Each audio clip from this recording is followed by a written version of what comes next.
Take us through the data once again. Remind us of it and what it means for the BOE. Well, Anna, you've barely seen any move in gilts or the pound, which suggests that markets don't reckon this data moves the dial much for the Bank of England. Economists had expected a quarter-point hike from the BOE at the next meeting. You heard from Catherine Mann yesterday saying that she reckons you still need more hikes in order to curb inflation expectations. If you look at the data, unemployment came in line with expectations, a rise to 4.3%. Wage growth, again, in line with expectations. The key figure, 7.8% on hold there. Actually, what you might ask is whether policymakers, as we get to the peak of Table Mountain, as the chief economist Hugh Pills put it, are focused on other things other than wage growth. For months and months, they've emphasised wage growth as the indicator of domestically driven inflation. But as we get to that pivot point, Swati Dhingra, the dove of the committee, told the Treasury Select Committee in Parliament last week that she says it's a lagging indicator and maybe they're looking at other more forward-looking indicators like the PMIs.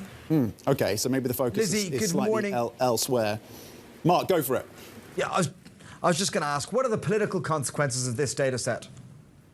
Well, actually, I'd say that maybe this is more important politically than economically, because that's where the surprise comes in the number that's important for the Treasury. So they base the triple lock, which is the guarantee that the state pension will rise with the highest of wage growth, inflation, or 2.5%, off the figure that is average weekly earnings, including bonuses, and that came in at 8.5%, so up from 8.2%. Economists thought it was going to stay on hold, and that means that the triple lock is going to cost even more. In fact, the Institute for Fiscal Studies says that the wage figures will add another £2 billion to state pension spending in 2024 to 2025 compared to previous official forecasts. So it brings us right back to our interview yesterday with the Chancellor Jeremy Hunt. He sat down with Haslinda but just before these figures came in today, and he was talking about the need to grow the economy, to get on top of inflation,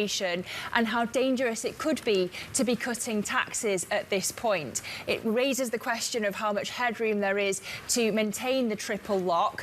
Previously, it's been guaranteed, but you have to ask whether actually at the budget on November the 22nd, the Chancellor might look to keep it, but base it on a different month's data, because these numbers are going to make it very expensive.